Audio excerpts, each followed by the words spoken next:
One, two, one, two. Do how we do.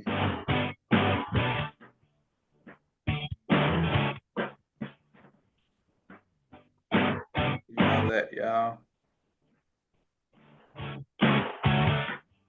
Where we at? Where we at? As they say.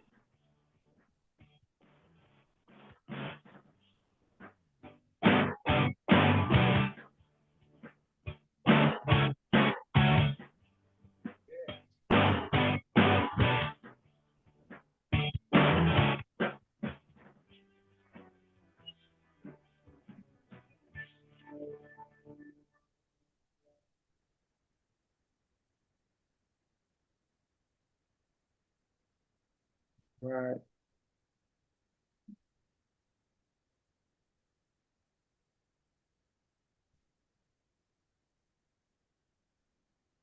Nine, five, four, three, two, one. How everybody doing this illustrious Sunday? As we always say, I want to welcome you to Northwest Austin Council. And I've been out of town for a couple of days, but seeing a greater part of America, as we say, and that's really the topic of the day. This is America, and I really want to know where people stand. Being this is America, how do we figure what it takes to be an American? And sometimes it's not just what you think you need to do, it's what we need to do as a country, as a nation, as a union, so to say. Um, we're going to dive into that, and I'm sure there's a lot of conversation about it. What does it really take to be American, and what what is America? Um, I tend to think that America is what it was, is what it is, and is what it should be going forward in the future. Meaning that America is still a young country. We look at it from the perspective of other countries in the world. Um, just a little over 200 years old, approximately 250 in a few more years. But all in all, it's really, really young. I mean, when we look at the amount of countries that have just became countries in the last, let's just say 50 years or 100 years, there really aren't that many. Um, but again, being a young country, America is that. You know, um, can we be a great nation and a young country? Most definitely. We can be a great nation and a young country. And what I think it takes is the participation and the ability of all to come together and make that happen. And right now, there are so many different viewpoints, which is good. That's part of what America is, having different viewpoints. Um, we're a diverse country, we're a diverse nation of different people, with diverse languages and thoughts and cultures. So how do we unify all of that? And it's really strange because we have been that group of people that, how do I say, that's been a nation of immigrants, a nation of foreigners, a nation of people and cultures from all over this world. And now we are in a place where we can't figure out in the immortal words of Rodney King, we all get along. You know, what you say there, Miss Jacobs? Makes sense. I mean, I could see how last night was totally terrifying for a child. Edie Jacobs. Can you hear me?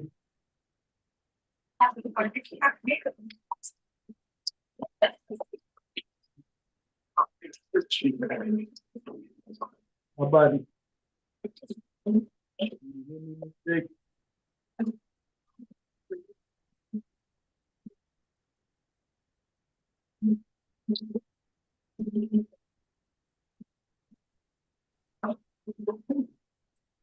How about you, Ella? Can you hear me?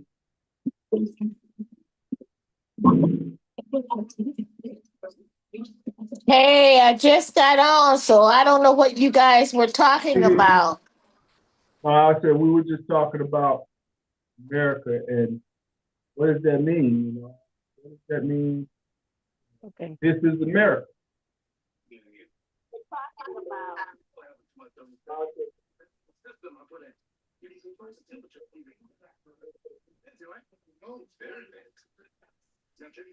Hey, Steve. Hey, Miss Jacobs. Glad to see you back. Thank the Lord you made it back safe and sound. Thanks for having me back.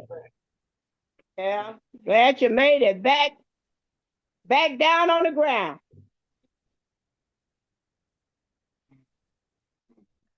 You hear what I said? Steve, I'm gonna ask you. you hear what I said?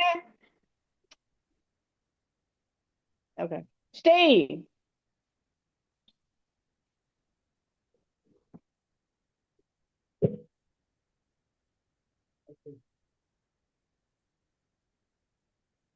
There go. I said, do you hear me, Steve?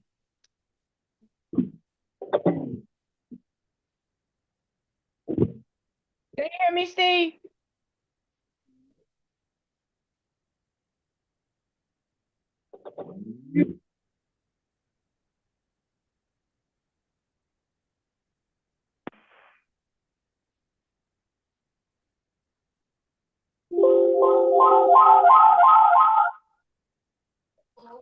Steve? Hello? Steve, you gotta tone it down. I know you're freaked out. I hear you, but I don't hear you. Hold on. What is wrong with being prepared? Nothing. So you're still returning That's good. generator.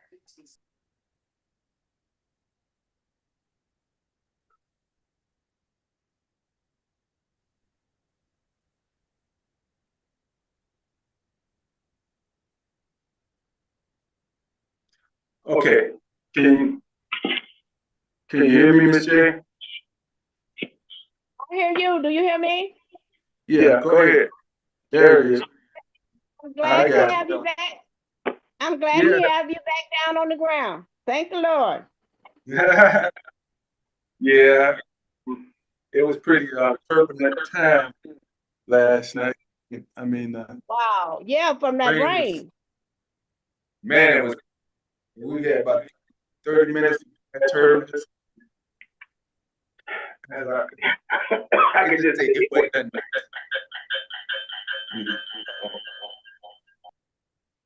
It wasn't that night. I can imagine. That's why I say I thank the Lord you back down, and I know you glad, and thank God you back down on the ground yourself. Yes, indeed. Back from Dixieland, because Dixieland, they taking a stand down there. Wow. Yeah, they most definitely taking a stand down in Texas. They ain't playing with it. And Wow. you can imagine what the flavor of the day is. And it ain't it's what we think of here. No. But no, I was just saying that the topic of the day is this is America, you know. And what does that really mean? You know?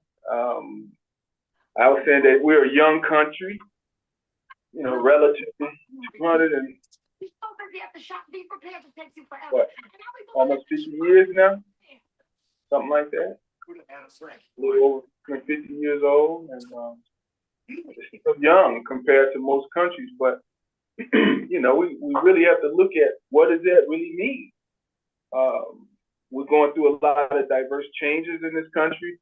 We're going through, you know, what is it? What is the ideologies and thoughts of others in this country? What does that mean to be an American? To live the American quote unquote dream, as they say, you know? What does that mean today? It's not the same, y'all. It's just not the same, and we got to recognize that. You know, there's a lot of other thoughts and ideologies, and you really, you know what I found about Texas? There are probably more immigrants in Texas from all over the world than there is in Chicago. I mean, I saw a lot of Asians. So what is they talking about then? If they got more of them folks down there in Texas, what are they talking about? Just off the top, they're like, oh, Chicago, there's a lot of problems in Chicago. I'm like, yeah, there is, you know, I have to admit to them that there are some things going on, but they see this as like the epicenter of you know, what's really happening in the country, and it's kind of strange when you see, you know, you got a lot of different African cultures down there, Asian cultures. I mean, from Indian to, you know, Chinese and everything in between. But they don't see, how do I put it? It's like they don't feel the threat. They don't feel the threat, you know. And I hard to understand it. How come they don't feel the threat, you know?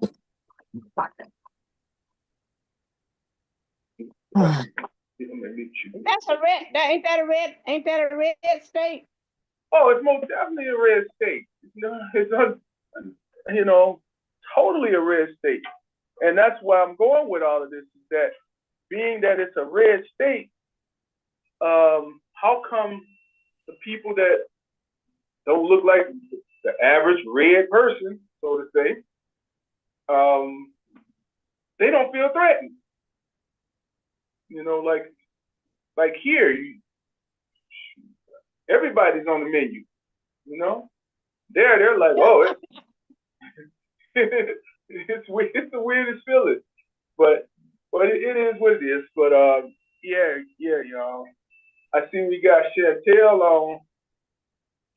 Chantel Franklin, candidate for the 8th District on. How you doing, Chantel? Hey everybody, good evening. How y'all doing? I'm feeling great. Hey Chantel. Hey Chantel. Hey there, Miss Jacobs. How you doing? Good. Thank the Lord. You doing good? Yes, I'm fresh off the doors, heading to my house. Okay, I'm listening to people all over what it is that they're interested in seeing come to the 8th District, especially considering it, you know, the seat is open, and so it's quite interesting to see where we are as a country. So you raise an interesting question, Steve.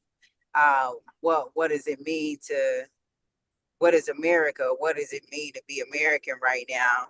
And I would probably answer that by saying that outside looking in, America is so divided. It seems like we're so separated, we're so polarized, and I think that is contributing to a lot of the issues that we're seeing right now, between the government shutdown, between the divisiveness over the immigration issue. It's just it's a lot of separation going on, which is actually heartbreaking, because we actually all want the same things, but again, the messaging is bringing us further and further apart. Right. And so that's what I'm hearing every day, you guys. Especially when you get your the door slammed in your face by the other side, and you're just like, I'm just a person. Right, We right. all want the same things, but again, it's a huge gap. It's a huge gap. And many people don't even stand on this side or that side. Many people just want, to feel safe, to feel seen, to have their communities well resourced. And so that's what I've stepped up as a candidate for, to provide that collaboration. But we're in dark times right now. We are in dark times. And so. Right. We got to come out. We got to bring it in. We got to come into the light. That's what we got to do. You got to know how to come into the light, y'all, because, like you said, times are dark, but we just got to know how to ramp it up, Yeah. Ramp it That's up. it. This place we Well, call I think the plan is divide and conquer, and a lot of us is going by that, divide and conquer, because a lot of us is still sitting in the house talking about, oh, they gonna do what they want to do anyway. I ain't going out there to do nothing. That, and that's what the plan. That's the plan. Yeah, but we got to be better than the plan. We have to plan to be better, and not just of course. Not just for us. We got to do it for the future. I got to bring that up now. We don't talk about the future anymore. We seldom talk about that. And we used to have a thing where we say the children are the future. Well, it's now. It's really now. Well, there is gonna be the future now because they cutting them stamps now. That link card, they coming. They gonna come in for the jobs now. All them people that's been sitting up in the house with mama, grandmama, the woman, they coming out now. They gonna be boots on the ground. They coming looking for a job now. I got you. And they know who to come to. You hear me, Miss Jacobs? They know who to come to. They looking for employment. But yeah, not only is SNAP projected to be cut in Illinois if the government does not open by November 1st, we're prepping for cuts in our healthcare. We're prepping for cuts on a lot of different programming. That's beneficial to our community, some of the hardest hit communities. And so it's extremely heartbreaking to have, family, friends that benefit between Medicare, Medicaid, to see this slash and people not being able to get their medicine that they need. It's very, very difficult. And so, yeah, just thinking about those kinds of things. Like I said, I think now more than ever, it's time for people to step up and fight against this. But we are in really polarized times, and, actually federal workers not being paid right now. They actually might not even have jobs, where it's very scary times that we're living in right now.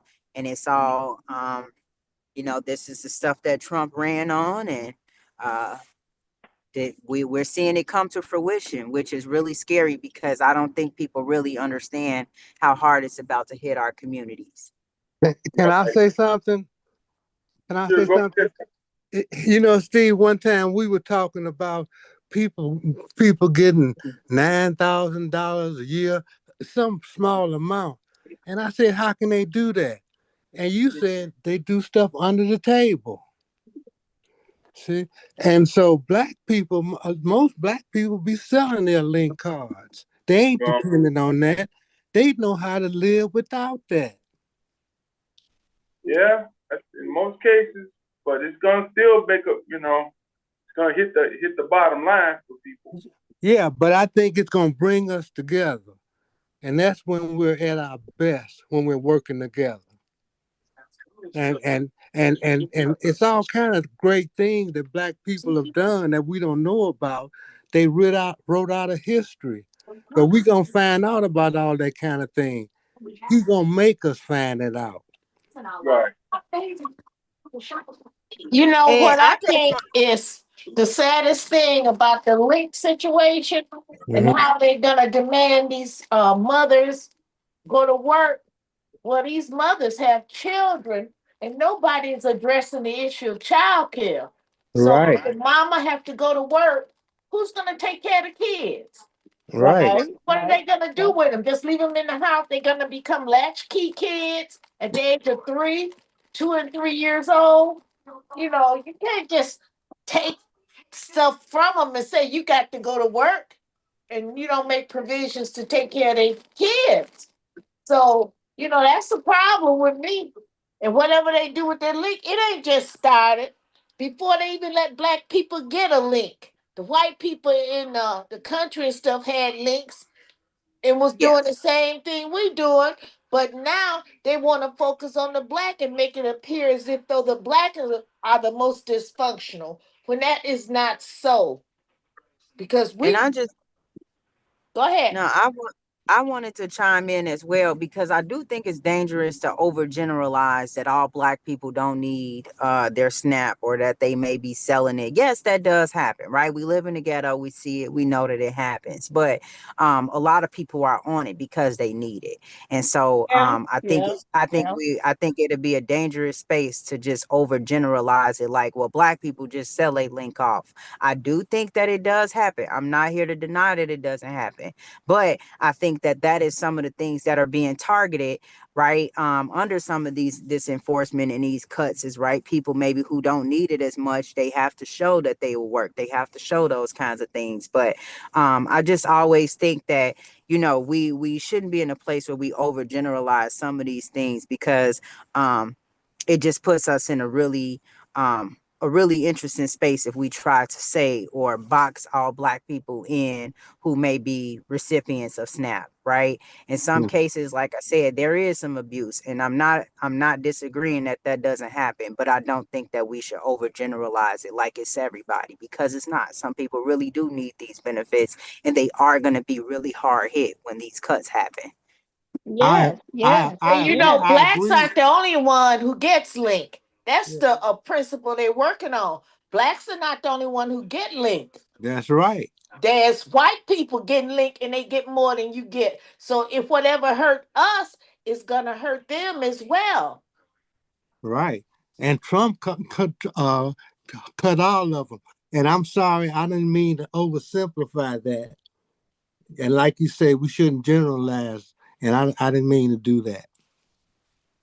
It's all good, Tony. It's all good. I had to think Now, about what we were talking about. Right. and absolutely all good. It's a pleasure to meet you. I'm Chantel Franklin. So thank you for hearing me out, because I think too, even in some of these cases of what each other thinks, we're a lot more alike than we are different. And so I think it's more important than ever to hear each other out, to listen. You may not always even agree with what the other person or the other side may be saying, but we just got to stop spewing out this polarization where us versus them, because we don't get anything accomplished in that space. It's about collaboration. It's about hearing people out, even if they disagree with you. So, That's right. no That's problem. right. Nice That's to right. meet you. Yes. That's right. That's right. All right. Great response. Great response. You know, but the other part of it is, this is America. You know, what does that really mean? Because it's being able, like you said, to share diversity, to understand diversity, but not hurt the other person. And that's not what we seem to be right now, you know?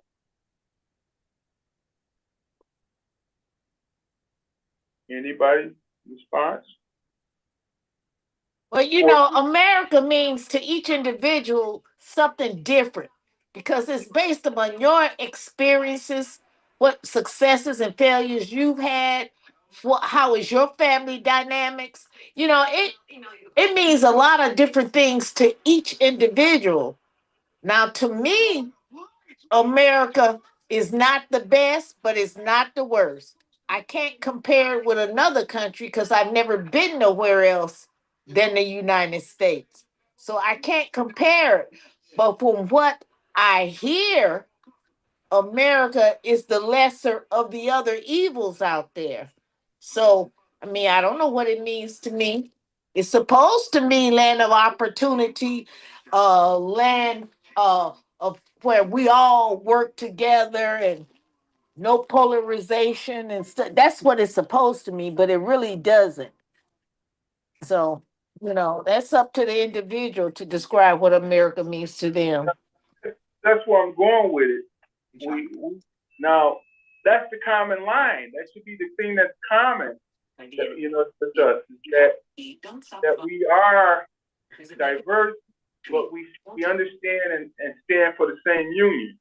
That's, hey, Well, that's part of saying, we got soul food, we got Chinese food, we got Mexican food. Everybody eat, right? yeah. All I'm saying is, in America, we got to learn how to eat from the same table, and that is equal and fair. And I think everybody, and I thought we were going in that direction. Socialism, huh? I don't know if you would call it socialism.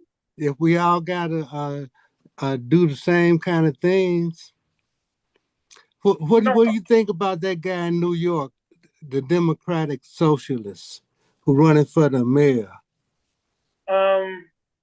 I need more info on him. I mean, he might be better than the other candidates right now, but I'm not sure, who the other candidates, if there are any others.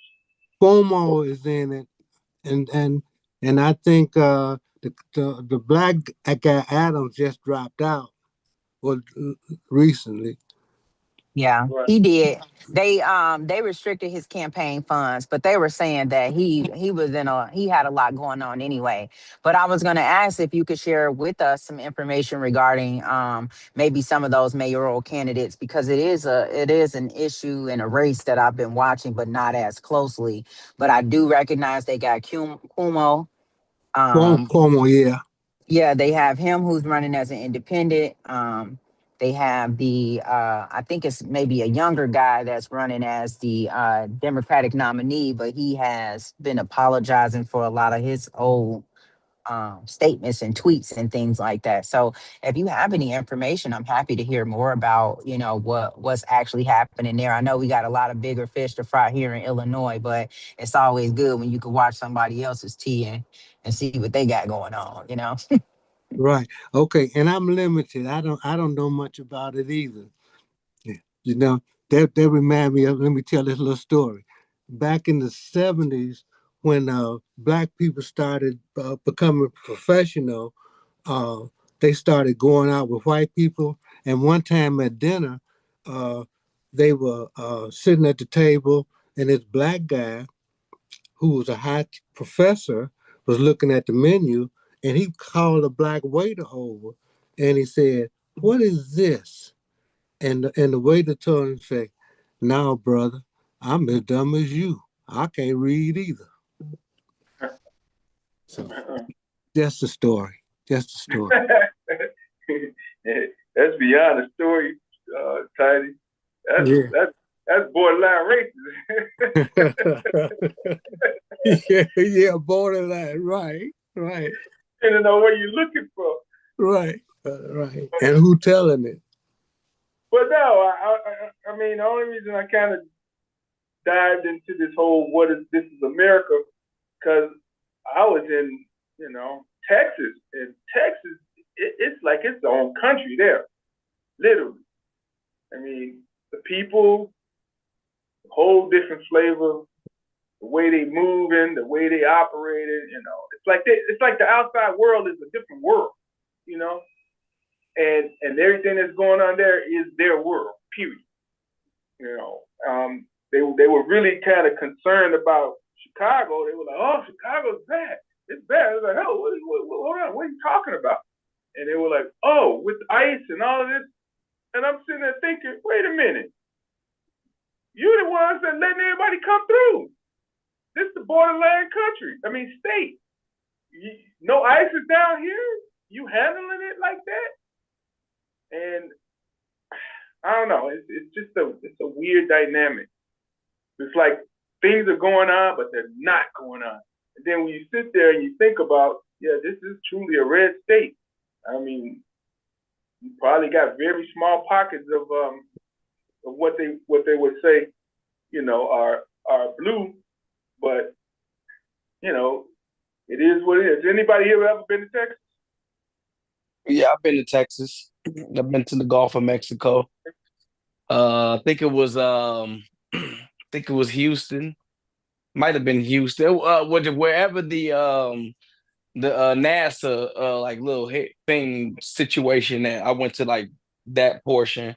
I thought Texas was pretty nice, you feel me? I thought it was pretty good place. But as far as what this whole America should come, I think we are together. It's just, everybody, different states is different folks, you know what I'm saying? So, a South Sider on Chicago is different from a West Sider or a North Sider. So, I mean, How are they everybody, different? well, they different because of their mindset and how they think. Everybody always say West Side, that's where the money at, that's where the players at. In the South Side of Chicago, that's where the game banging at. You know what I'm saying? North Side, people a little bit more bougie up north. So, it's all about your environment where you come from. So I think collectively, people are together. Everybody's an American, you know what I'm saying? Everybody want prosperity for everybody, but you got, your niches where people might think a little bit different on this side. People like thinking, and as long as you got Democrats and Republicans, you got politics. And if you got politics, you got differences of opinions and ideologies. And that's just the nature of this country. We built on a democracy, left and right, you know what I'm saying? So there's going to always be some differences in or how somebody views the world. Yeah, I think everybody's still Americans, though. I think you're right, but I don't think they want to be a part of all America. Just like when you what does that mean? Well, like when you're saying South Siders and West Siders think differently or what have you, and North Side. But at the end of the day, we all say, man, we're from Chicago. We all like house music. We all like, Cubs or the Sox, or both. But we all don't eat chitlins, though. I don't eat chitlins. No, we don't. We all don't eat chitlins. I don't eat stuffing. I don't like cranberry sauce. Am I not black? Because I don't eat chitterlings and stuffing with cranberry sauce. That's not what I'm saying. I'm saying we don't disagree as much as we agree. And being Chicagoans, we agree more than we do anything in Chicago at the end of the day. But it's something about Texas that's just like, it's Texas, and whatever goes on outside of here, that's the rest of the world. And you could kind of sense and feel that. Just I saw some watching TV, listening to the people. It's almost like their own little cell, that they're living in. I would tend to say I never thought Texas wasn't part of the Union. But then when you go through the history of Texas, it really wasn't at one point. They were trying to be their own sovereign country, being the way they were developed. Really quick, I got Mr. Glover. He wants to say something about No King's Day. Go ahead, Mr. Glover. Yeah, this is good evening, everyone. This is Great to Berry. I participated yesterday. I didn't walk, but I drove my car from Oak Park Avenue, that's where it started, to Harlem, back and forth. And I blew my horn. It was a nice crowd out there. It was all different type of people out there. And we were blowing our horns in support. And they had a big crowd there in Oak Park. Matter of fact, it was bigger than the first one they had in June. So they were definitely getting their point across. And I'm glad you brought that up, Mr. Glover. Can somebody please share the point? No, and getting back to the No King's March, it was very successful. And it's going to be another one. It's going to be bigger than yesterday was bigger than the first one. There was like 250,000 people at Grant Park yesterday. Did they have somebody there signing up people to vote? I don't know about that, but what I do know, it was a very diverse crowd. If you watch MSNBC, there was one gentleman that stated, a white gentleman, he said, "I'm a Republican, but enough is enough." If anybody don't understand, but if you don't understand what's going on in this country now.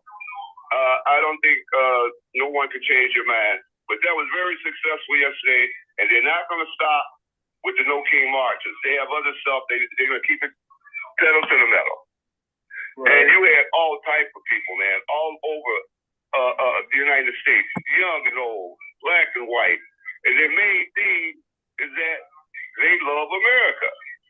Okay. And they're sick and tired of what's happening now. Okay. And what is No King, sir? You mind telling me what does that mean? No Kings? Okay. What does that mean? I want to say, when we left England, we didn't want a king. That's how the United States was formed. And I'll leave it just like that. I'm not going to defend it anymore. I don't have to. Because Trump and them know they're in trouble. And one thing you're not going to stop is the people. And it's not going to get any quieter. But what does it mean? Well, I don't want to say this too. The Epstein thing, do you all know the Prince Andrew, the king's brother, right, relinquished all of his stuff on the 17th? Right. Okay, people, I'm not going to, if you don't understand what No Kings mean, you guys got college degrees. I don't understand. But what do it mean? I agree with it. What do it mean? Donald Trump is trying to be a king. You want me to explain it anymore? No, we understand. No, we don't, Steve. No, we don't. How is Donald Trump trying to be a king? Country, can I ask a question? Let him explain. Almost there. Can I ask a question, please? Why did I already asked you a question. They didn't. Can I just say this, please, sir? Go ahead. How was the United States formed? What made them leave England? They were tired of a king. Oppression. They were convicts and stuff. They were kicked out. This was like a penal colony or something. Well, sir, look here. I can't change your mind because you're a Trump supporter. I'm not going to try to. But okay, I'm not a Trump supporter. I'm not going to take time on the show. If you a Trumpster, stay with him. Stay with him. I'm not mad at you. No, that's Tiny. I'm not gonna take up the show with stupid stuff. No, that was Tiny. Tiny say he's not a. Have a good show. If you're a Trumpster, stay with him, okay? And you'll go down in history just like him. And I'll continue to listen to the show, people. Well, you know what? We don't want no kings mean. You know, you guys are trying to play dumb because you know a king, his word is the law. He don't have to answer to anybody. He does exactly what he want to do. And to whoever he want to do it to. Y'all don't play dumb. You know what no kings mean. You know what a king is. You know we've already felt the repercussions from this king. He got the Supreme Court who's as crooked as hell in his corner. He don't answer to nobody but Donald Trump. He does exactly what he want to do. Well, there's no rhyme or reason why he do it. He do it because he want to do it and he has the authority to do it. And he is going to keep doing it. So don't play dumb. You know what a king mean. Don't offend nobody because you acting like you don't know what a king mean. Don't do that. You know it. Don't put nobody on the line.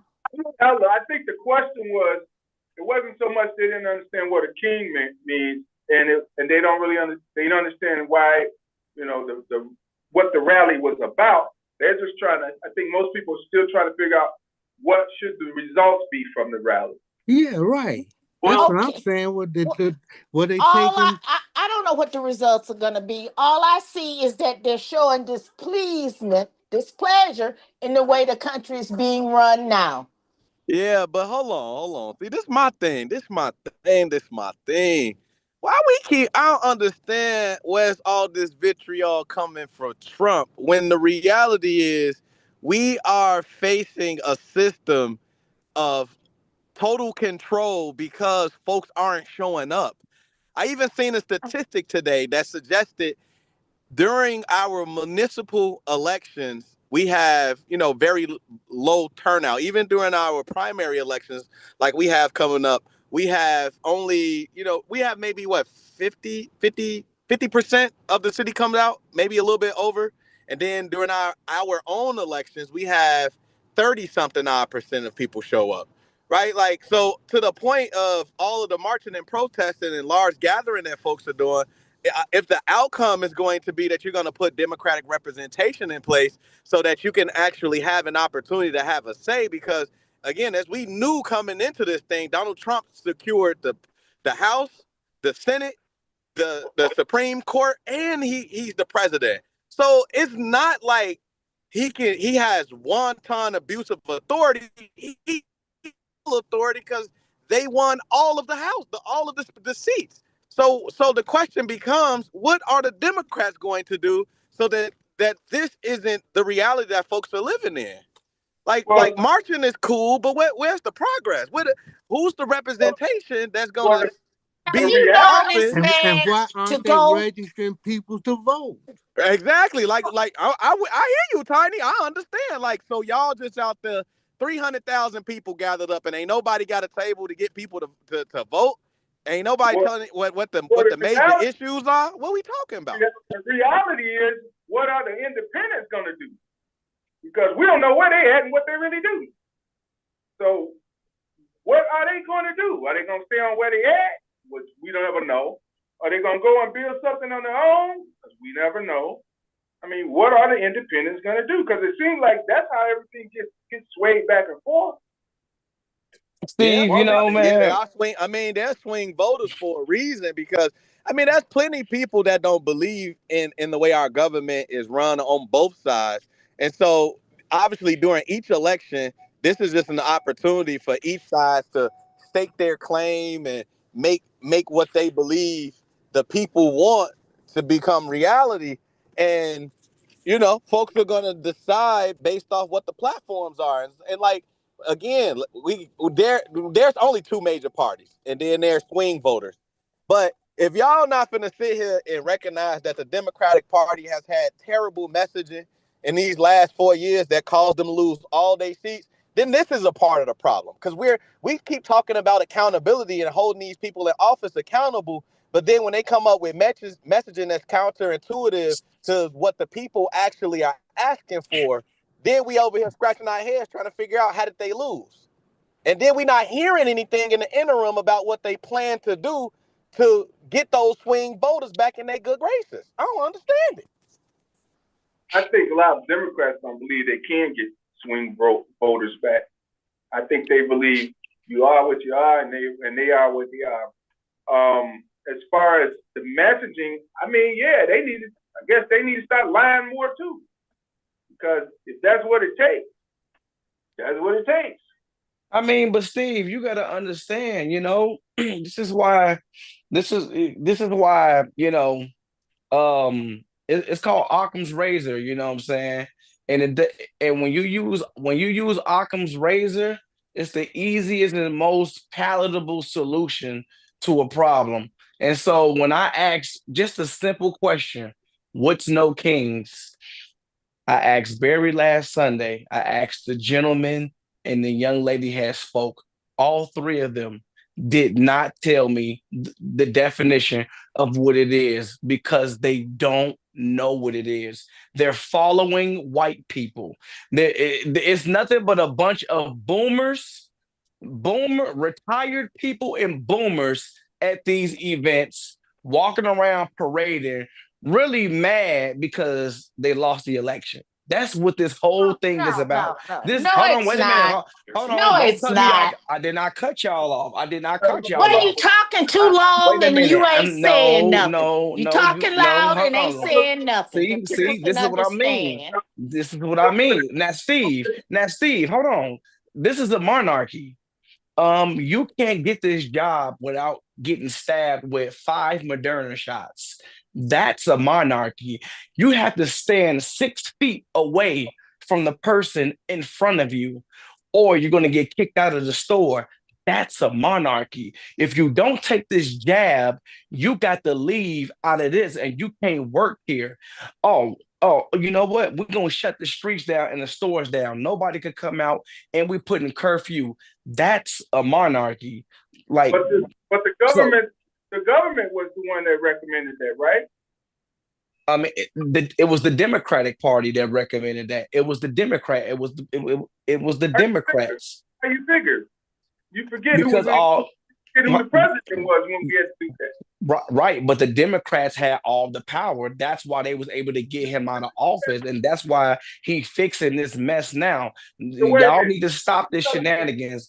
You telling me- Hold on. They need to stop these shenanigans. All No, I'm these saying, people that's in the first term, he didn't have the Republican House. no, because Nancy Pelosi and them, and a lot of those Republicans that betrayed Trump started jumping ship, and a lot of these votes, a lot of his votes was getting overturned. But so this is why this time he made sure I'm finna win everything, so they can't be overturned. Check that for me, because I don't quite remember. I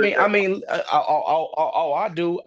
I look at it from both lenses, just not one side. And all of these protesters are doing. I'm telling you, Steve. I work out in these areas. I work in a Swedish Covenant Hospital area. It ain't nothing but a bunch of old white people, weird black people blocking the street, causing all type of noise pollution, honking horns. It does nothing, Steve. This man's going to be the president for the next 3 years. All these people do is block traffic, keep people from working, keep people from being able to deliver what they need to deliver, keep life flowing smoothly. These people are pests. Isn't that part of being an American and have to be able to assemble? No, part of being an American is being structured, not being some a fool. And I see black people doing this, no king, all y'all doing is following white people, and y'all don't belong to be amongst us black people. Real blacks ain't going to no king. We ain't worried about that. We worried about our own household, our own neighborhood. Stop following these white people. A white person came up with that. Stop You're it. You following sound white like a people. hater. You I a sure hater. am. Yeah, You yeah. hate anything that ain't your way, and your way is not always the right way. Stop following white people. Hold on, Well, you doing the same thing because you chasing behind them to get their money. You chasing behind them by sticking up with Trump. You're a hypocrite. No, we partners. Well, same thing. A hypocrite is a hypocrite. You can give it any label you want, but that's a hypocrite. You talk one thing, but you do something else. Like the slave and the slave master say, the slave said, he ain't my master, we partners. That's a good one, that boy. I like that. But I'm gonna tell you, this is America. We should be able to have choices. We shouldn't be able to hurt nobody else with our choices, but we should be able to have choices and the freedoms of. We have a lot of liberties. And then that's where I think it comes down to the problems. Other people want to stop and infringe on others' liberties. And, we have a constitution for a reason. Yeah, but Steve, it's not always right. But if I can say what I think about America, I think America is a racist country built on other people's labor, and we were the people, and they took everything away from us. I think they made us American. We're indigenous people here in America, I think we're the only true, beside the Indians, true indigenous people here, and so I just want to say that, and I want to say on the 16th of this month was the Million Man March. I forget how many years ago that was. 35 years. 30 years. Yeah. 30. And it's kind of like ironic that happened during this time, and then all of this protest here is happening at this time. But now that you said that about the Million Man March, was it really a protest, or was it really a Day of Atonement? A Day of Atonement. It was a Day of Atonement, right? But some can say it was a protest also. Yeah, about what was going on, how they were treating black people. And I tell you, I went to the Million Man March, and I've never been to any kind of event like that where if you bump into somebody, they would say, "Excuse me." I Yeah, mean, we were just so nice to each it was other, it was man. amazingly. I was there also. It was amazingly supreme. You know, when I say supreme, everybody rose to a higher level that day. There was, Right. I mean, we sat on that line from like 8 in the morning to 3, 4 o'clock in the afternoon, and we couldn't move. You know, I could see just black men. You know, as far as I could see, there were nothing but black men, and we were probably less than a foot from each other. Yeah. And to be organized in that format for those, you know, over 8 hours almost, and no problems, and everybody No. was doing nice and respect. You know, it was something that you had to stand there and live. You know. Yeah. Yeah. It was a great experience. Yeah, 35 years. you know, I heard that was first started by Louis Farrakhan It because I was was it just reading about that the other day, and now. I said, "Wow, you know, I didn't know that." Yeah, You Yeah. know, it was but started by a Muslim man, and but I but said, "Well, we need to pay more attention to what the Muslims are saying." Check it out. So I went to the That's 20th what I've been anniversary. telling you. I went to the 20th anniversary of the Million Man March in 2015, and it was there that I heard the Honorable Minister Louis Farrakhan speak to what we would needed in our community. He called then for 100,000 black men to stand up in their community and be leaders, to respect our black women, and to be willing to lose our lives in the pursuit of bettering our community. It was then that I dedicated the way that I am now towards the work that I do, right?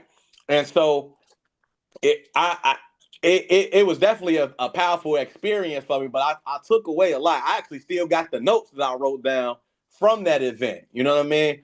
Um, and so, you know, I obviously wasn't around for 95. You know, I was much younger, but having taken place in the 20th anniversary and hearing him speak about what we needed, like I say, really guided a lot of the way that I am now. That's why when I talk about not having fear, I don't fear death. Like, so when people be, how you out in the front of the crib when they got all that shooting going on? Because I'm not worried about dying. I ain't trying to be no martyr for y'all. You know what I mean? I ain't doing that. But I'm gonna also make sure though that I ain't stupid either. So I'm gonna put in all the things that I need to put in place in case I am ever lost to this battle, if you will. You know, so we got wills, we got trust, we got all of those things, insurance already done up the way we supposed to. But I definitely ain't marching in fear because you know when you go and you hear you know them brothers like that talk the way that they talk. You know, you're gonna be really willing to do what's needed to do in order to improve the community. Okay, so wait a minute. I disagree. That's foolish young man ego. And so, you know, don't get Martin Luther King, don't get Charlie Kirk, the brother that just got killed in Memphis. He was the same thing. He was like you. He was an activist. He got shot outside of his. No, you should have a healthy fear. To be afraid is to be alive. If you and as soon as you stop being afraid, that's when you get hit. And what work you think you gonna continue after you get popped? You going your ass going in the ground, and life gonna continue, and you're gonna be forgot about literally the next day. Motherfuckers gonna already be I don't wiping think. lint out their toes and having sex and doing all type. No, I don't. you should be cautious of niggas. You should be cautious of niggas, and you should put separation. You should put separation in between you and the common folk because they too close. And if the and your mission is 30 years from now. Well, I don't think that's what he was saying. Oh, that's what Now, he. Oh yeah. I don't think he said he was afraid of the inevitable. I think he's just saying he ain't living a life of fear. That's what he's saying. And that's the problem. You should no, be. no. Everybody can't be Stephen Fletcher, man. I mean, we leave that to one person, but you got to live your life where where you feel that, hey, my accomplishments and merits will precede me in a great manner. But I understand, I mean, if you're from the streets, you know what that means. You ain't gonna never not stop people keeping your heads on the swivel and turning and looking and checking. It is what it is. But I know what he's saying, and I think you know what he's saying, but how does that differ from you? You live, you know, like first of all, do you know who Stephen Fletcher is? No. I keep bump on me too though. Don't act like if I'm going, I'm taking somebody with me. There you go. You know. Yeah. No, tell them who Stephen Fletcher is, Tiny, real quick. He was an actor who was very smart, but he didn't portray that. He portrayed the lazy, slow, black, you know, in comedy. But he was a very smart man, and he was a very rich man back in the 20s, right? 20s, 30s, yeah. 20s, 30s, right. Mm-hmm. Well, you'll see what he is and what it was. But to kind of, I guess we're kind of piggybacking off of the Kings a little bit. The momentum, they said, was greater. There were more people out than ever. I'm hoping whatever that accounts for is what it accounts for. Americans have the right to assemble, obviously. Nobody tried to stop them from doing that. And the message that's being sent, hope it's received. We don't need any more of what's going on. At your front door outside. We don't need any more of it. You know, we don't need any more of all this picking up people that just because they look like they're the ones that need to go, or they don't speak English well, or you know, their skin tone is a little darker than most. Where is that going? We gotta have due process in this country. We gotta have a set of rules and laws that people can abide by, because if we don't do that with the majority, we got problems. Yeah. Do. And you know, just like now, you know, for you, Mosaic, you come on, you say what you say. Hey, people don't really like it. I don't really like it.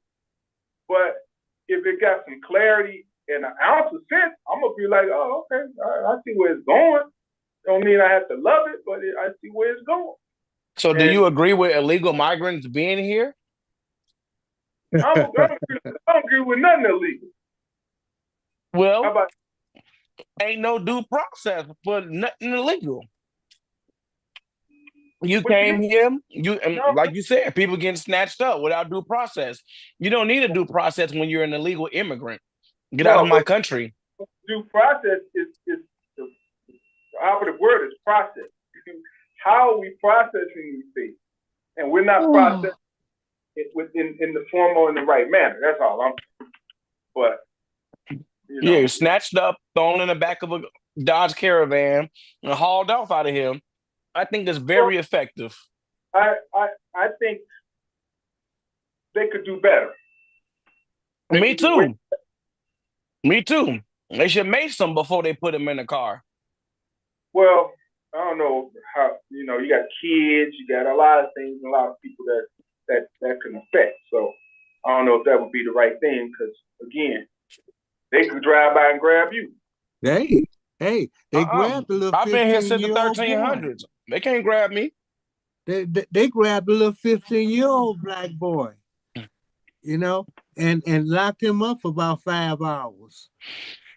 You know? Say that again, Tiny. What happened? A little 15-year-old boy was over with the protesters, and they grabbed him. They say he had hit somebody with an egg or something. They grabbed him and handcuffed him, put those ties on him, and he was hollering, I'm a citizen, I got identification. They took him inside and kept him 5 hours. Is he throwing eggs?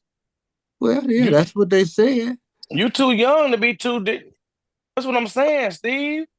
Yeah, But I'm saying, but the thing is, Niggas following white people thinking they can get away with this stuff.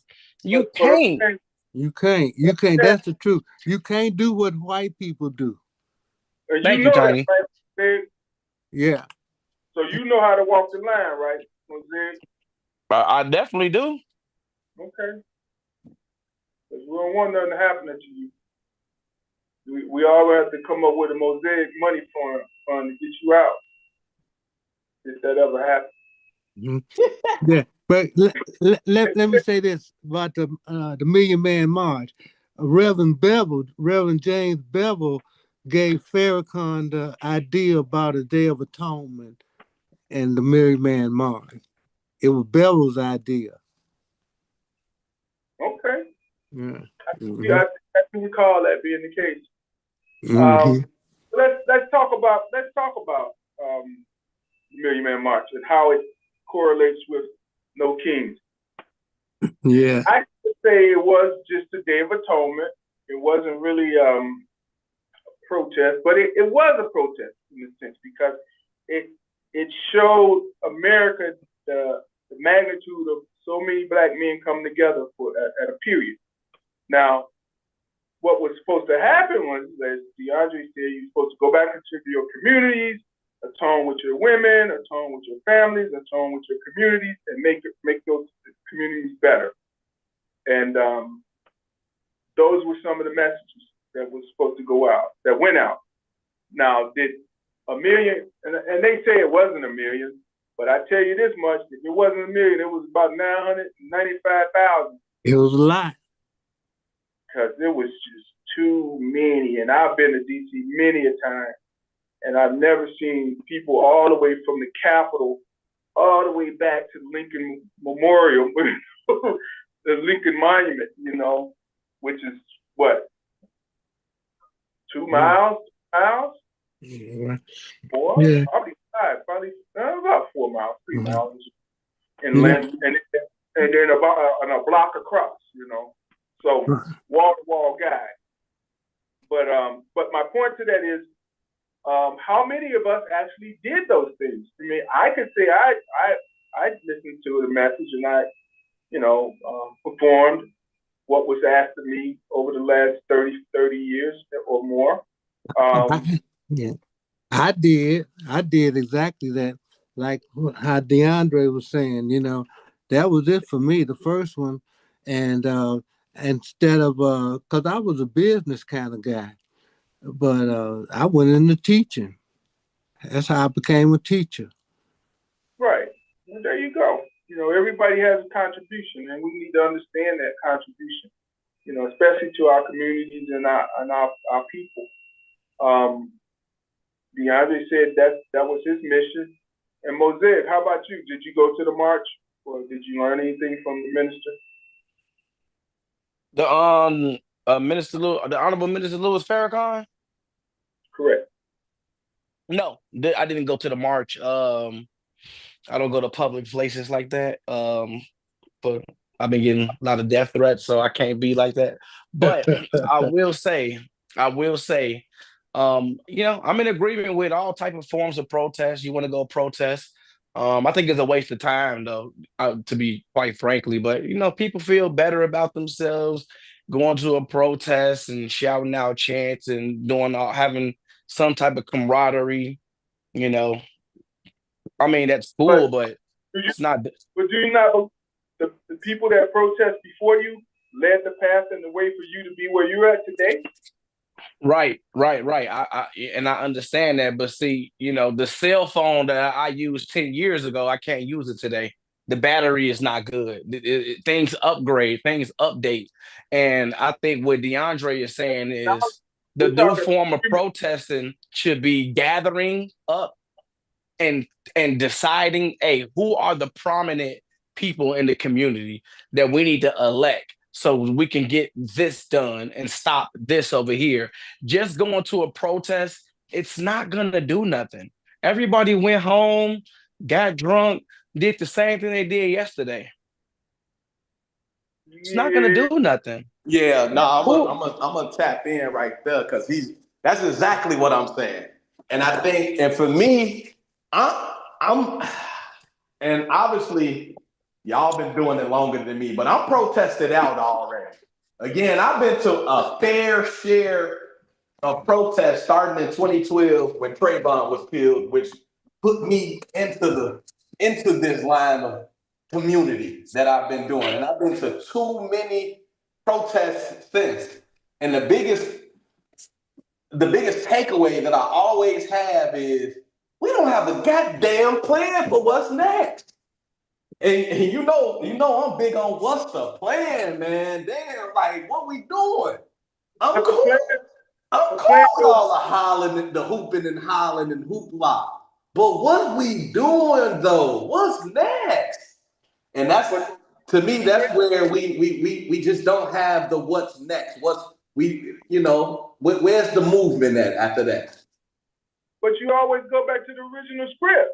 If you go back to the script of what the minister had initially said 30 years ago, it really, our plight and our problems haven't changed because you have more to do. If you're saying it's supposed to disappear and dissipate, I don't think that's how it works. I don't think that's how change is. Change is over time. It's an evolutionary thing. I could look at change within my 60 years. How I've come through Jim Crow, how I've come through civil rights, how I've come through, the Black Power movement, the newer generation. I mean, there's been a lot of change, but it just didn't happen overnight. I mean, it's been decades that it typically takes, But again, it's gonna happen. It's gonna happen. But you can't give up on the right. Because look at it, protest really kind of means that people have similar thoughts and they see something wrong and they want to change it, right? It don't have to be 1,000, 1,000,000. Sometimes it only takes a couple people to really put it all together and say it's a protest. Two people, one person. Shoot, I've seen one guy protest about homelessness, and he did it for over 30-something years. I went to DC. The first time I went to DC was '87. And there was a guy named Jim, I forgot his name, Tiny. He was the guy for the homeless. And he was protesting in front of the White House. And I drove by and I saw him out there. I think I even spoke to him back there and tried to figure out what's this about, And then I went back to DC in 2021. And he wasn't there, but there was another guy. I think Jim died. But there was another guy still protesting in front of the White House. Now, did he want to talk? He thought I was very suspicious. He's like, hey, well, you're not with the CIA, are you? You're not with the Secret Service, are you? You're not with And I'm like, what? Like, no, man, I was just checking to see what the original originator of this was. But he was just, scared because they had been messing with him right there. Which means, again, why should you be overly afraid when you have the right to protest? And this guy was not like the original. He had a little fear in him. He was skeptical about a lot. You know what I mean? Tiny, you remember that guy that was the guy that was big advocate for the homeless? He's a white guy. Jim something. The guy that I work with, Push. No. He's a white guy with a big bushy mustache back in the day. And he would just stay in that tent. He lived in that tent in front of the White House for decades. Okay. And, just to push the issue. And I'm just, without protest, sometimes things don't change, man. You gotta have somebody protest and push the issue. I mean, I'm about to create one myself because we just had brand new alleys put in on our block on Austin. They told everybody to be out of their garages and out of the alleys for a month and a half, but people had nowhere to park because you can't park on the front because Oak Park people park on the outside. You can't park on the front because they say there's a thing called rush hour parking. So you got to move your car 2-3 times a day. You can't park. They got rid of a lot of the parking spaces, maybe about 4 off a block that would hold at least 20 cars or 25 cars. And because they put in these, what do they call those bump outs, DeAndre? Where they people have to acknowledge people walking across the street, and cars can't go around it. They kind of stick out. Yeah. Well, I mean, I don't know the technical term, but they put those over there in where on y'all streets? Major streets? On Austin Boulevard. Oh yeah. Oh yeah. I think they're doing that for the bikers though, right? Is that for actual walking pedestrians, or is it for bikers? I think it's more for walking pedestrians so they can get across the street and so that they stick out and people can see them and acknowledge that, they have to stop and let them cross. But it's really odd because the only place those are located on Austin Boulevard is just from Division to North Avenue. The rest of Austin, if I can recall, they don't have those. But my point is, those are supposed to be rush hour park, things so people when rush hour and traffic is coming like crazy, people have a hard, no, I'm sorry. Rush hour parking means that everybody get off the street so that you have an extra lane so traffic can go through. Those things, they prevent you from having an extra lane because they're bump. I seen a guy hit that with the sign and everything else because he thought it was, it was a straight through. Went over the curb, the sidewalk, the sign, everything. Tore the bottom out of his car. Then he jumped out, and his girlfriend jumped out and went off on him. Where are you at? Then the kid jumped out, and he jumped out and ran away. I'm like, broad daylight, what's going on? But my point to it is, my protest is going to be based on they made everybody not have an opportunity to park anywhere. You can't park in Oak Park, can't park around the corner, can't park on the street behind us because they got permit park. You have to go literally maybe 3-4 blocks away and park your car and get a shuttle back, I guess. But people got tickets. People got thousands of dollars worth of tickets. And I went to the alderman's office and I told him beforehand, I said, how are you planning to facilitate this for the people on those blocks? Oh, it'll work its way out. Really? Like what we need to do with you? Because I'm telling you, that was not fair nor equitable to anybody to get that amount of tickets based on the fact that one, there's no more rush hour parking because of the bump out, but then people can't park there because they still think it's rush hour parking. And the protest is in line with this one, and I'm sure a lot of people on the block are with that because they probably pulled in a good $10,000 in that month and a half just in tickets in one block. Well, the city got to generate some revenue some way. That new budget about to come up. They already proposing new taxes. So yeah, I mean we come get up that. with the money. We get that, but you want, but you can't do it by saying you're not allowed to go to my right hand because this is the right hand of the people. But then when you look in the left hand, you're saying the same thing, but ain't nothing there. So what is it? What's really right? What's really wrong? What's really true? What's really false? I mean, if that's what they wanted people to pay for their own alleys, they should have said that. Each one of these properties over here need to come up with $2,000, $3,000, $4,000 each to pay for their own part of the alley, and then you could park on the front. How people really supposed to live their lives. Yeah, the guy's name was Mitch Snyder, the guy that was living in front of the White House. This guy yeah, Mitch Snyder. That's his name. I thought it was Jim something, but Mitch, yeah, that's his name. But yeah, I mean, the protest is totally in order because number one, I don't think they really understand the block is not what they call rush hour parking anymore. Once you put those bump outs in there, I mean, rush hour parking means that you're supposed to be able to go where the cars used to be,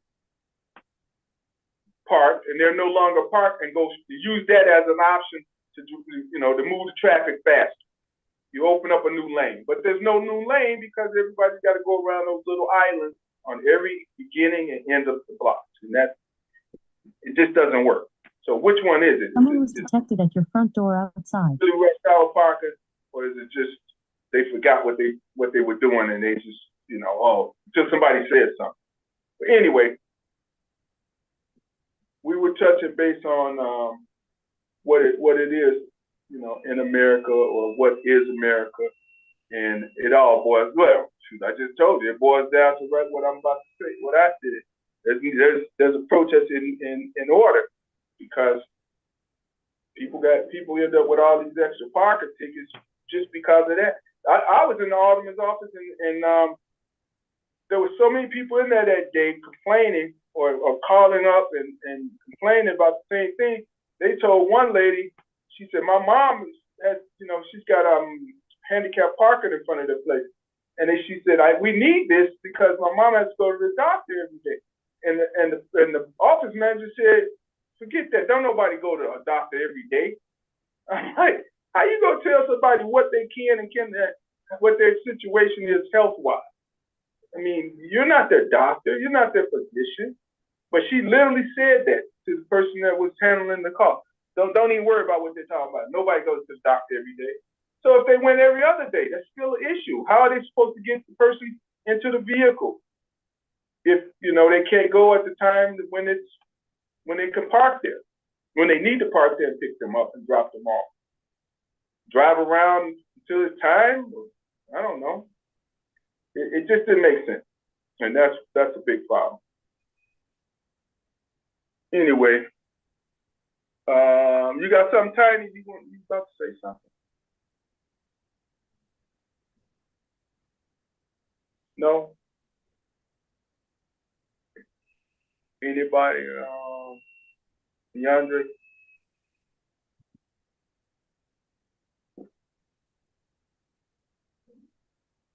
Well, Barry there.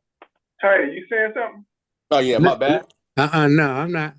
Okay. It's on mute, man. Doing this laundry. Yeah, man. So, is Barry there? Because I know Barry took place in the march. Want to know how the thing how it go for him? Right. Barry? No, I think that's Barry. You know what? Hey, I tried to pull up to that new museum, and couple things I noticed. One, there is no signage that indicates what that is. So when you walk up to it, it was a big, beautiful door. That's the one thing that I noticed. Very big, beautiful. I lost. Okay. And it does say like FDMC or something like on the door, but there's literally no indication that that's a museum. And then there was a bell, and I rung the bell, and I will say I went fairly early in the morning. I was kind of passing through, so I wanted to just try to pop in if it was available. I think maybe it was anywhere like 10 or 11 o'clock, which could be early, depending on, what early is to when they open. But I rung the bell and nobody came to the bell. So again, there's no like hours of service or what that is. So I'm trying to figure out, well, when they want us to come visit the damn thing. I also popped back around later. It might not have been the same day, but I popped in at a later time around. And again, the door's not open, nothing. Now, this time I didn't get out the car or ring or anything. So, I'm not saying that they weren't open, but. Let's see which museum you're talking about. Does it? May not know. So they just opened up essentially an African American Museum of History, if you will. And the address is 6914 West North Avenue. And but the problem is I don't know hours of service. There was no indicator of what it is, or what the building and facility itself is. So I truly wanted to go in there, and check it out, but couldn't. So kind of Well, want to. that's a good point that you're making because that actual museum is right down my alley. The back door of it is right down my alley, and it's probably about 30 yards from Darnell Shields' back gate. Let me ask you a question then. When they were putting that together, did they ever promote or advertise that it was coming and that you could walk down the alley and see it? Look, I've been coming through that alley for 33 years. That's the way I come, around the front of it, go around the back of my garage. Right. And I don't even park on the front. I've been parking in the back for 30 some odd years. So nevertheless, I found out some months ago from Arnold's sister, because she was a part of working on that. Okay. And she said she had to get away from it because things, Yeah. she went to the whole, You started doing homie business? yeah, homie business for real. Mm-hmm. Yeah. She said I had to get from her because she's ginger and stick to the system. Let's follow the process type of person. Yeah. And now she was telling me it was coming and this and that, but I thought it was gonna be next to 6978. I didn't realize literally I could look down the alley and see the back door. Yeah. But nevertheless, I knew nothing about it until people started talking about it, and I still didn't know it was there until the day it happened or the day after when I said, wait a minute, that's right. Mr. Glover was telling me about it. And I on the way from the show, I stopped and I said, wait a minute, it's right here. Right. So were you able to go in though, or just? No, I don't even know how much you got paid, what days. It's got the sign and it's right. paper sign like on the front, but they say it's pretty dynamic. I mean, I'm willing to patronize it, and check it out. So, hey. Yeah, for sure. That's what I went for. But yeah, so we'll try it again. Yeah, try it again. I'm gonna walk down there and try to hang out and see what's going on. But that is an odd one. But I also found, I heard people say that the original some contractor ran off with some money on it. So wow, okay. So I don't know where all of this what it is, but it did open. Let's say that, and its grandeur, it is what it is. People say it was really nice, very inspirational, and has some great things inside to portray. Okay. I think it's a good way. How do I put this? A good way to tell our story. Like you said, why our story always got to be, grim and doom and gloom. But sometimes you gotta start with it to take it to how things prosper. I mean, when I was little, I never forget. I was in the first grade, probably 7 years old. They took me to the DuSable Museum, and it was in a brownstone on Michigan or one of those streets. I think it was on Michigan, south. At 35th. Man, what was it, Tiny? On 35th in Michigan. 35th in Michigan. That's what it was. Okay. And so, right. Yeah, man. And being a young person, I mean, very young, I didn't really realize, 7 years old, and they had a basement, the first floor, and the second floor with all these artifacts, and it was all laid out in like shadow boxes and cases and windows, and they had like the chains from slavery, and I got a grip and I got a grasp of what that really meant. I mean, I don't know, maybe because I kind of read a little bit or was read too about things about the history, but it just blew me away, man. And ever since they left that building and moved to the big building, I said, wow, this place started out in a brownstone, and it was very impactful. I mean, the whole field, we took a field trip there. They took classes of 30 to 60 students to go through the building, and it changed my life, I tell you that. And if I could say something, Steve, it started in a lady named Margaret Burroughs' basement. Mm. So, right, it was in a lady's house. Yeah. So wait a minute. So before the brownstone, it was in another place? Yeah, it was in a lady's house, Margaret Burroughs' house. So the brownstone wasn't her house? No, that wasn't it. That was another house they had got Okay. later Okay. on, right? And you said it was on Mhm. 35th in Michigan back then? Right. Yeah. Mm-hmm. I don't know why I thought it was further down, like 50 something. But yeah, but I mean, I was little. I didn't know. Everything seemed far away from me then. Yeah. And it's still, they call it, it's the, let me see, it's some kind of art center now It is. that has the same kind of stuff. And it's, you know, you don't see those brownstones in Chicago like you do in New York, but that building was indicative of what you would see in New York when you talk about brownstone.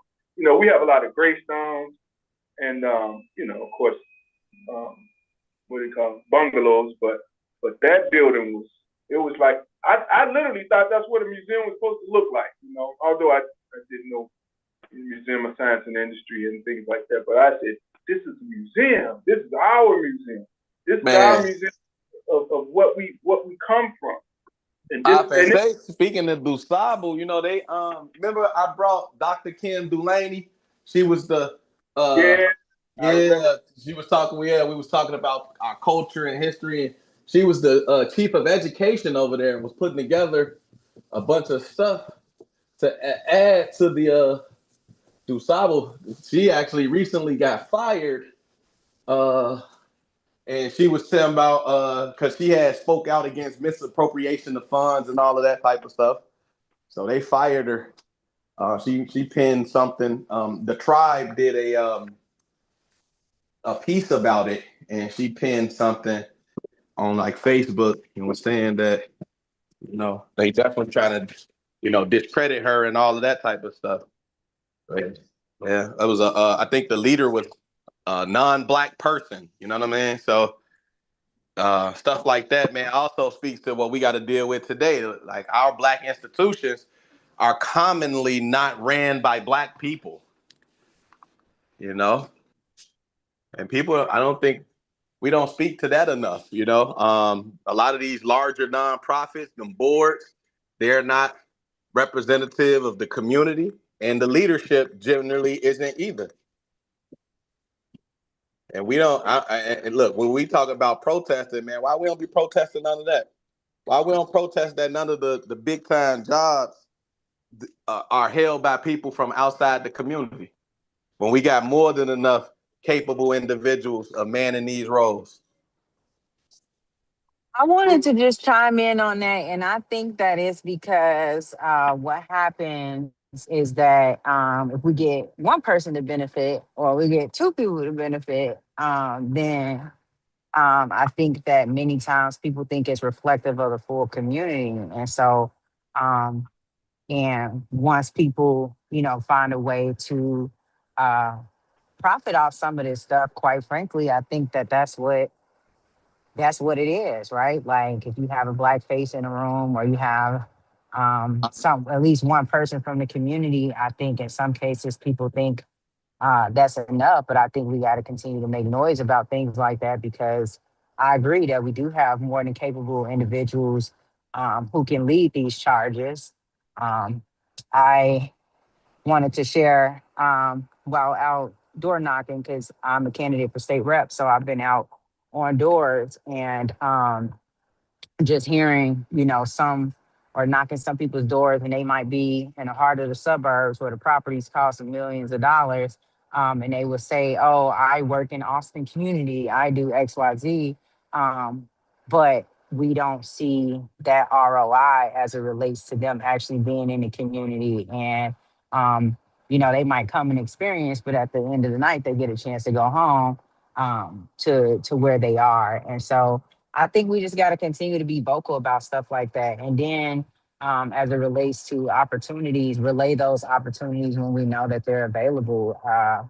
And, you know, I'm not going to sit and talk about all of the things that's wrong with the community that we need to do. But I do just want to say, I think that what happens more often than not is at least one person from the community will find a way to profit off of the what said organization.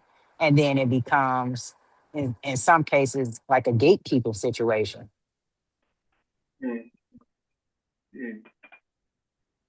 What you say to that, D? Hold on, give me a second. No. That's big facts though. That's big facts, and that's what I'm saying.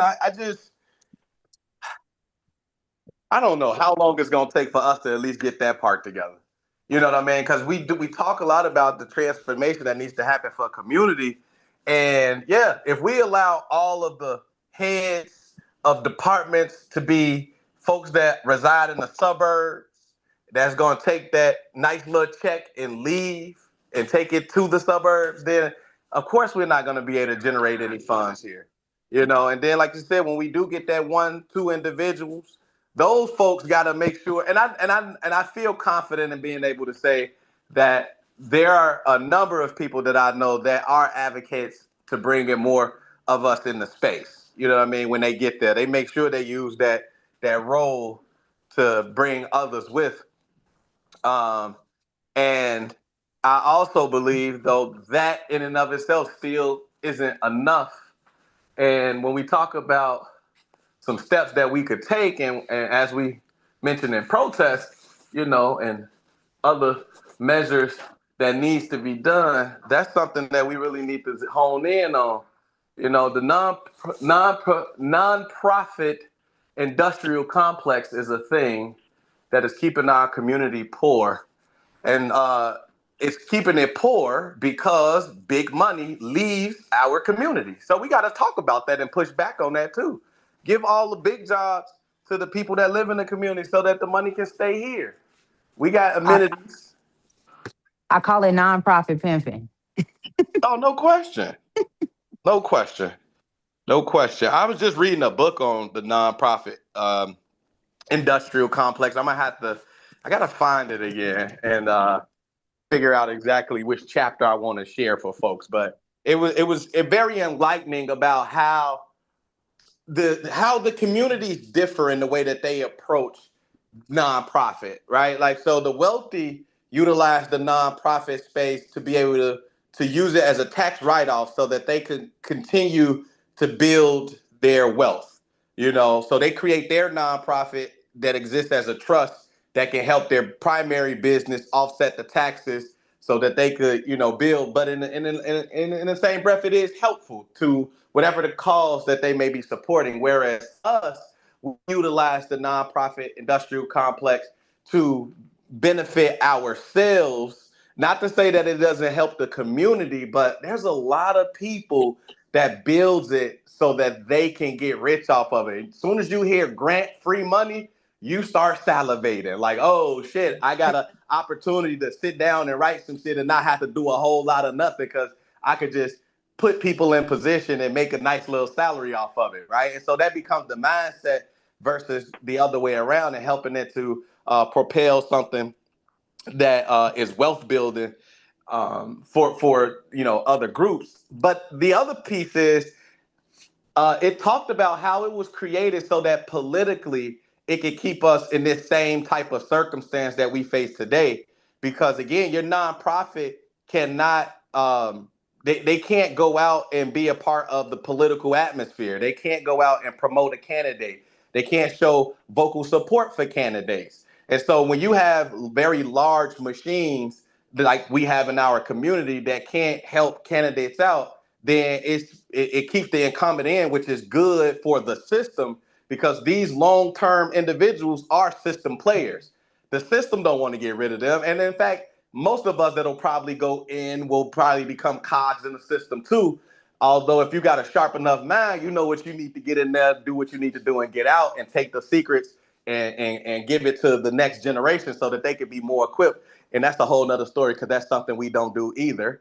But I'm just saying, like, we got to look at the way that we run things in our community as opposed to other communities. And we got to go do the practices that they do in order to advance our community. So that's it. I'm gonna stop talking now. I want to add to that. You said like nonprofits aren't supposed to endorse candidates and do stuff like that. I've seen otherwise. I know it's not supposed to be for people's bylaws and things, but just wanted to point out. Can you name those people? Because you No, are running I'm not. for. I'm not. Wait, I'm hold not on. really You here running. to. You running. I'm gonna So be honest. Well, you I'm know not from the here to. legalities. I'm not here to call it out. We all see what's going on, and So that's what I'm focused on in terms of my particular race is I'm focused on the Yeah. people, I right? I'm know. not focused on the nonprofits and who is saying what or what's going on with what. But I did just want to chime in that although structurally it's supposed to be like that, it don't always shake out like that. Yeah, you know what? P. Ray pointed it out. I don't see that when we had the little discussion with her and T Night on the you dig, she was talking about, she said a lot of folks, support nonprofits in various ways, and nonprofits are supposed to be nonpartisan, but they're not. They are typically waving flags in their attire for candidates. I mean, I'm not afraid to call names. I've seen, people petitioning that work for I don't know, West Side Health Authority or something that's petitioning for LaShawn Ford. I'm not saying that they doing it on company time. I don't know what they doing, but I definitely have seen them. Right? That's not to say that he's utilizing them in that capacity, but shit, that's a big machine. I don't know, if you ain't cheating, you ain't trying. It's politics. I mean, we got to get over it. It is what it is. But I mean, it's happening. It ain't supposed to. You say if you ain't cheating, you ain't trying. That's good. Man, it's politics, man. I ain't no feelings in politics. Just do the work. Ms. Jacobs call it politricking. Yeah, it's that too. Not for real. It's that too. But yeah, no. So again, I realize we know a lot of the stuff. One thing I had recently read about, if I can bring something up, Steve. I was recently reading a South Suburban News article, and it was just talking about the U.S. Senate race, and I was just so intrigued to see having two Black women candidates in the race for the Senate. And one of the things this particular article talked about was a Black man-led organization deciding to go with the candidate Raja, who is running. And it was just so interesting to me that, you have these Black women, one in Congress, one who is a leader in state government, whether you like it or you align with their politics or not.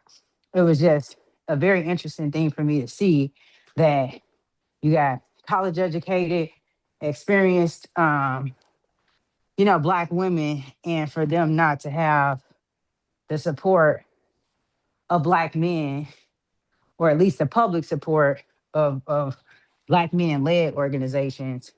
I just wonder, what do we do about things like that? Because that was just a really interesting story when I read it, because obviously we know the third candidate is pulling in a lot more money than those Black women candidates. But to watch people align themselves with that candidate, even if he's unknown, and I would probably call it out for what I think it is, which is money motivated. And so I just wonder, what do we do about stuff like that? Because, potentially this seat could not be taken up by a Black person because, in some cases, it's not even about, race. I think obviously we should elect the person that's the best to do the job, but it's just interesting for me to see, especially as a candidate myself, people align themselves with those who can produce the funds as opposed to those who actually might be good candidates for the job. Yeah. And I just wonder what we thought about stuff like that, especially considering, obviously, I know money talks, but, this isn't the first time in our community where we've seen people, align themselves with somebody completely different. And I feel like, in my opinion, just from what I pick up on it, it doesn't even have to do with whatever that person believes or their politics. Is we run behind the money, whoever got the money. So let me tell you, go ahead. yeah, let me give you a little information. If no matter what you're doing, whether you got a 501c, you running for a particular office, no matter how big or small, you running a business. If you can't raise money, you're not able. You don't know how to govern. You don't know how to do. You have to know how to raise money, and people do go behind the money, and typically those people win. I think AOC was one of the only youngest and female who didn't have a large money backing. I think she did get some donations, but that was the off her mouthpiece, off her intellectual ingenuity and running and organizing people for her cause, because at the end of the day, when you get behind someone who's running for office, this is your cause. What I'm saying, we're just the people looking at you, listening to you, hearing. Not you in particular, I'm just saying period. So one has to be able to know how to raise money. If you can't raise money, it's just not in the cards for you, whether somebody got the resources or whether the people believe in this person, but they going behind the money. Yeah, people got bills. It's gonna always be like that. No one's gonna go with the poor broke person. Like, no, you don't have anything. You can't do anything for anybody. So I think that's Poor, the poor broke person is still rich in spirit, rich they don't pay bills, Steve.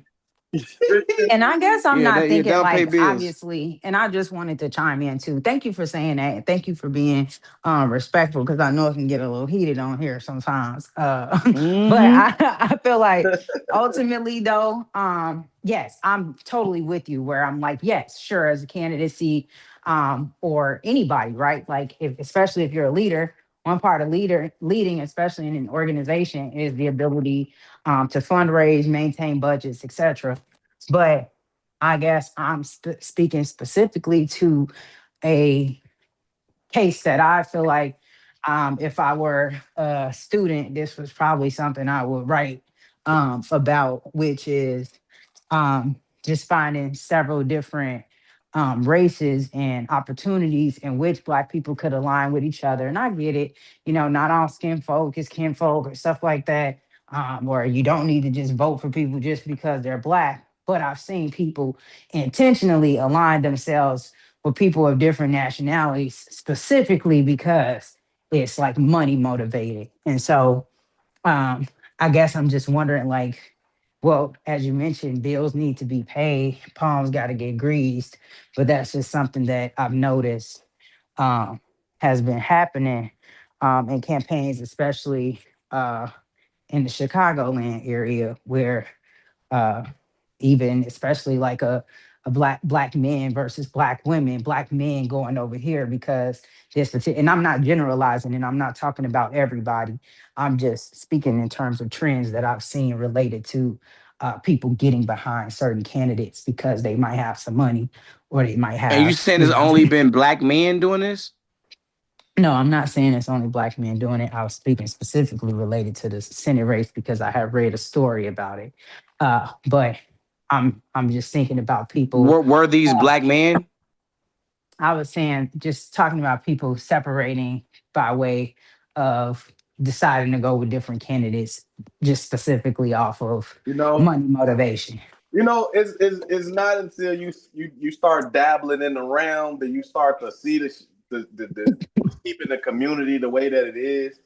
Because you're right, man. God damn it! Like we facing a couple different issues here. One is identity politics. It is tiring to vote for a person based off skin color. We For got a sure. lot of people that don't have proper merit to be representing us.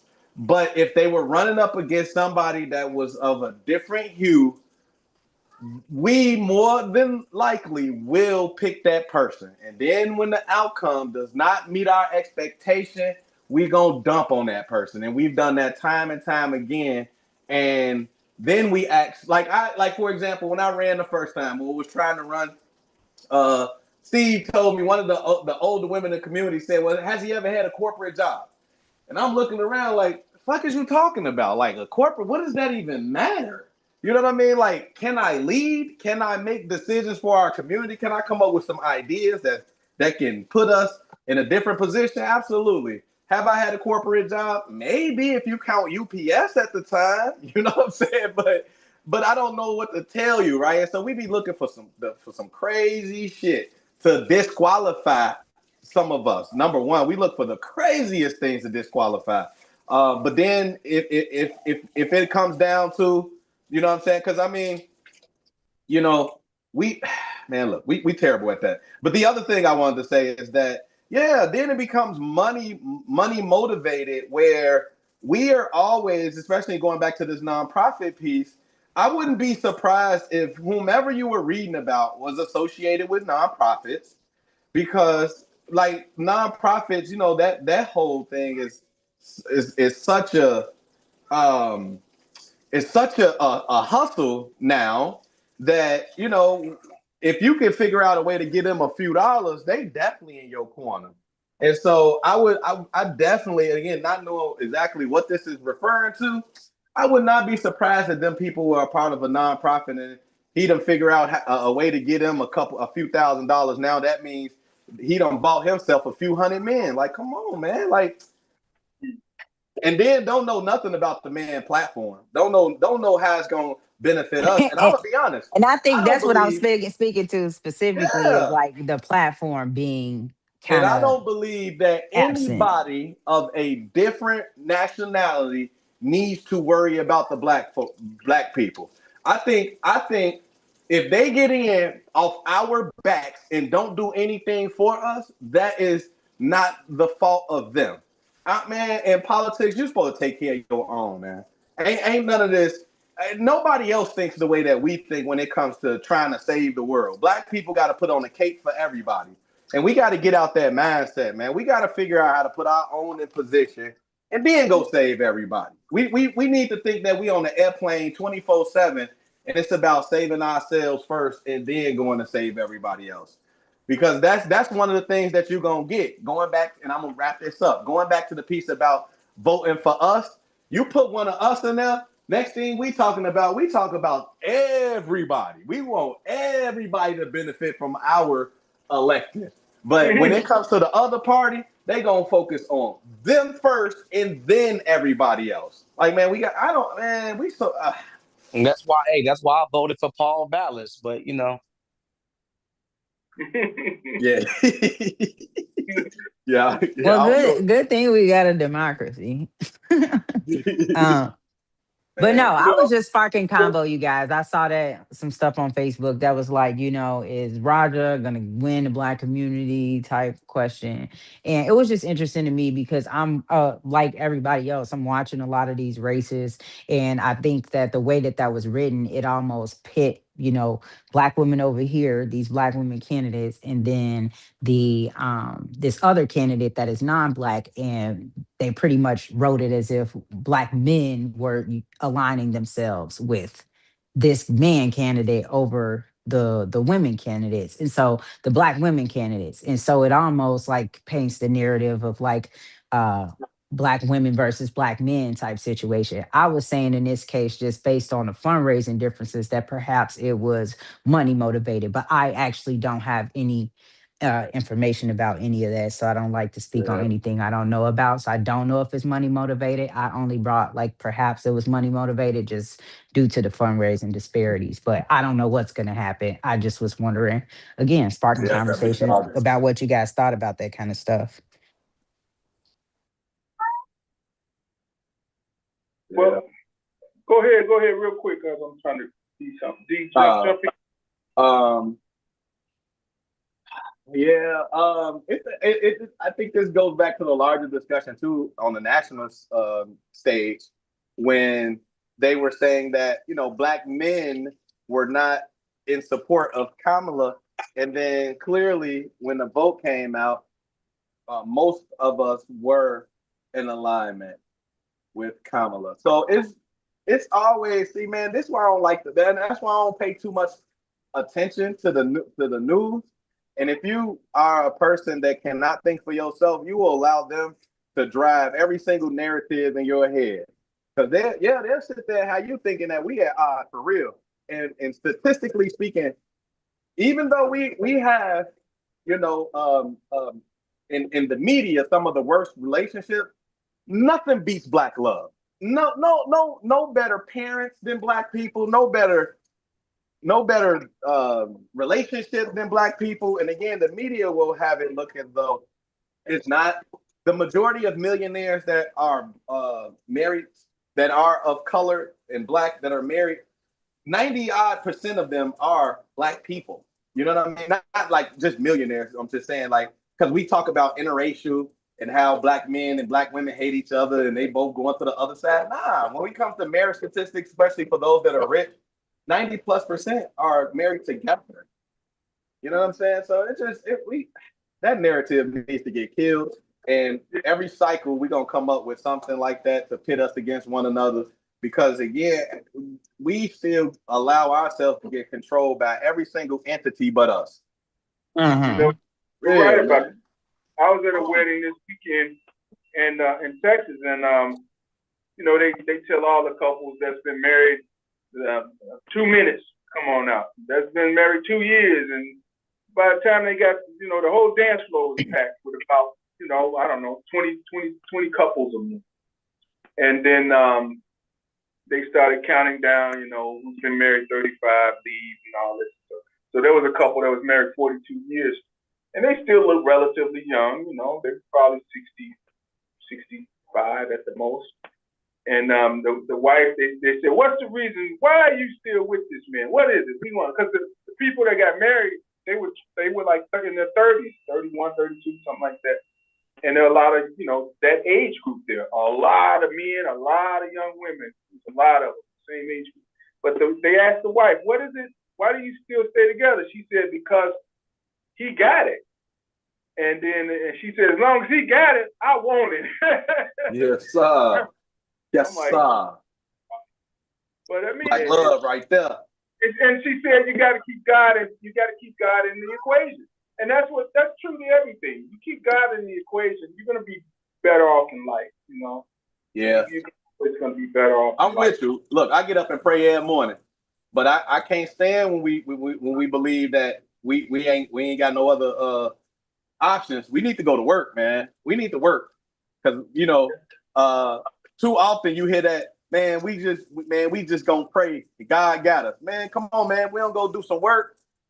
We're gonna continue to be in the same position. So I will say you gotta have God in it, but that work matters though. You know, them people done sat there and worked that out.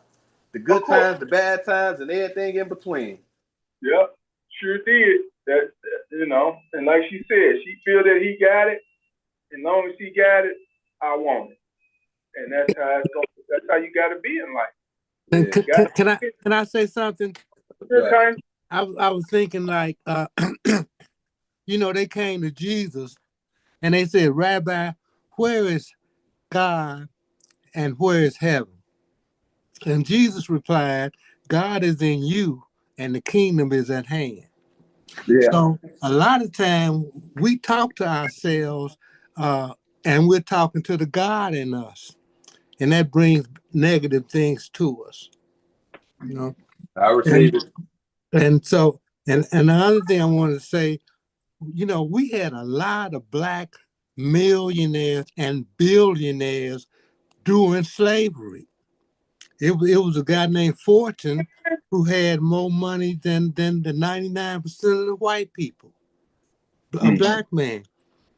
And so like, we have to know our history.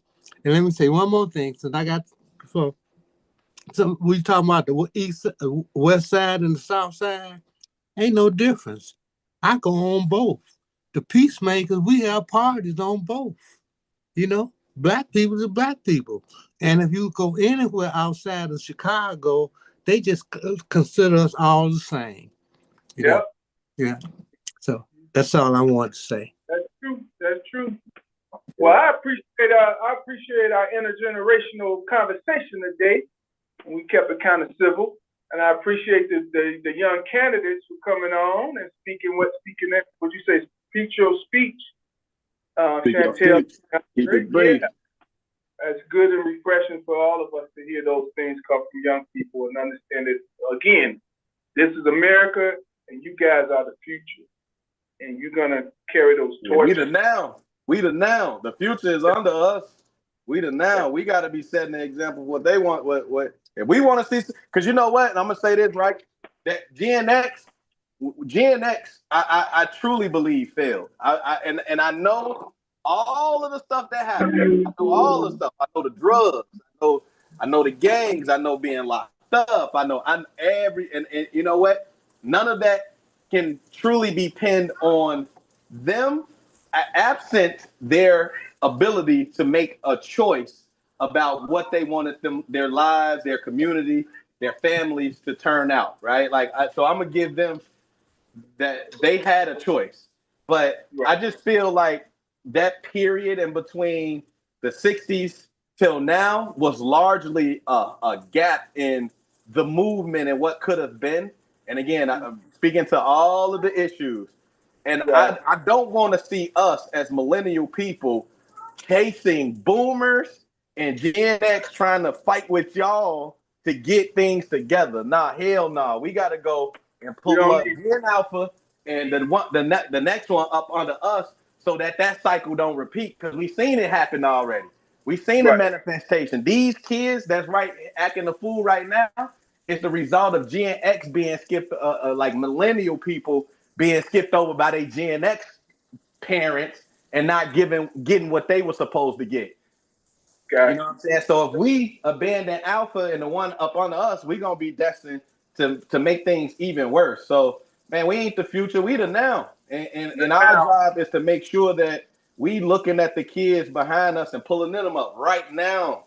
I mean, last thing I'm gonna say, I got a mentor. And wrap it up, because my thing about to die out. Go ahead. Oh shit, my bad. Now I was gonna say it's important. I got a mentor. My mentor told me it's important to have somebody that you aspire to, that's in front of you, somebody that you inspire, that's behind you, and your peers that you can bring alongside you as you rise up. And we all should have that.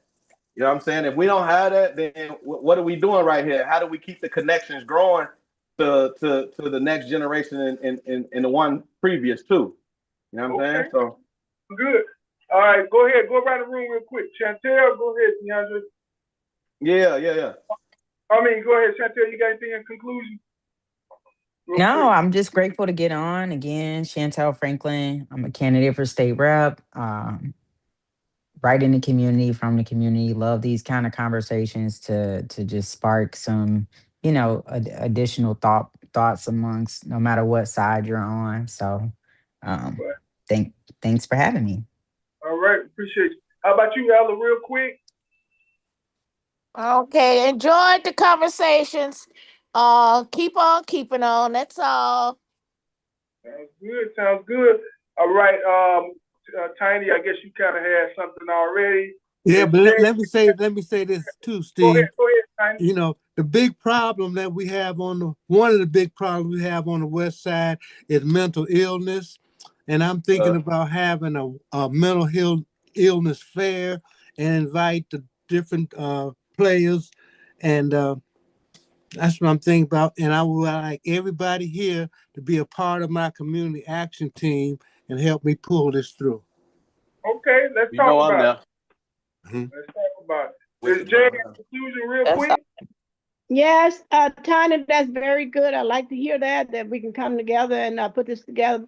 But Contrail, I would like to meet with you. I have some ideas, and maybe we can set up a date. We can get together and discuss the ideas that we have. I have discussed with Steve. But yeah, I would like to get with you maybe one day when you're available, if you don't mind. Okay, how about you, Mosaic, in conclusion? Then D, take it off. Take us out real quick. All right. Oh, yeah. Guys, stop the No Kings protest. All you're doing is just causing traffic and getting people late for work. All right, y'all. Appreciate y'all for tuning in tonight.